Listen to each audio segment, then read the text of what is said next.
ગોદવાની ખુશી અમે ઓરપેટ કન્યા વિદ્યાલયમાંથી આવ્યા છીએ।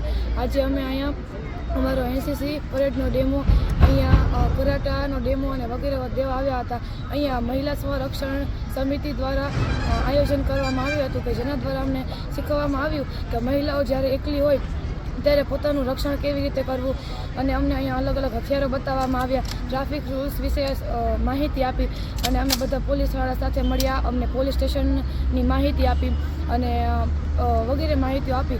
એકલા હોઈએ ત્યારે આપણે શું કરવું, આપણી પાસે કયા કયા હથિયારો હોવા જોઈએ અને તે હથિયારોનો ઉપયોગ કેવી રીતે કરવો એની માહિતી આપી। અહીંયા આવી અને અમને બધાને ખૂબ જ મજા આવી। પોલીસ સ્ટેશનમાં જ્યારે અમે આવ્યા ત્યારે અમને પોલીસથી બીક લાગતી હતી, પરંતુ તેમના સાથે રહી તેમની સાથે વાતો કરી અને અમે આ બધી વસ્તુની માહિતી ત્યાર પછી એવું લાગે છે કે પોલીસવાળા પણ આપણા મિત્રો છે, આપણે ત્યાંથી ડરવાની જરૂર નથી, અને જ્યારે પણ આપણે એકલા હોઈએ ત્યારે ડરવું ન જોઈએ અને હિંમતથી બધાનો સામનો કરવો જોઈએ। અસ્તુ, જય હિન્દ, જય।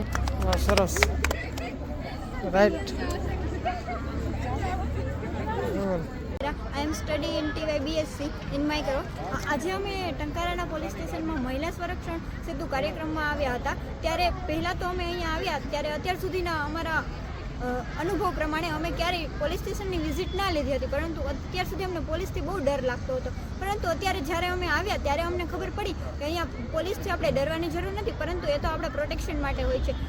અને આજે અમે અહીંયા અલગ અલગ વિવિધ એક્ટિવિટી અને અલગ અલગ કાર્યક્રમો જોયા। એમાં અમે મહિલા સંરક્ષણ તાલીમ માટેના જે ઓરપેટ કન્યા વિદ્યાલયની ગર્લ્સને જે કરાટેની તાલીમ આપવામાં આવી હતી તેનો ડેમો પણ જોયો, અને અહીંયા અમને અલગ અલગ ઇન્સ્ટ્રુમેન્ટ જે લોકો પોલીસ યુઝ કરે છે તે અલગ અલગ ગન્સને બધાના અમને ડેમો કરાવવામાં આવ્યા, અને અહીંયા અમે ટ્રાફિકના ઘણા રૂલ્સનો અમને શીખવવામાં આવ્યા। પહેલાં તો અમે જ્યારે ડ્રાઇવિંગ કરતા હતા ત્યારે અમને ટ્રાફિકના રૂલ્સને ખબર જ ના હતી, એના વિશે પણ અમને સાવચેત કરવામાં આવ્યા। અને આપણા માટે ઓનલાઈન આપણે જે બધી વસ્તુ યુઝ કરીએ છીએ, ધારો કે ઇન્સ્ટા છે, વોટ્સએપ છે, તેના હેક કરવા માટે અને એના યુઝ માટેના ફાયદા અને ગેરફાયદા પણ અમને અહીંયા સમજાવવામાં આવ્યા। અહીંયા આવવાથી અમને ઘણી મજા પણ આવી અને અમને ઘણું નોલેજ પણ મળ્યું। Thank you.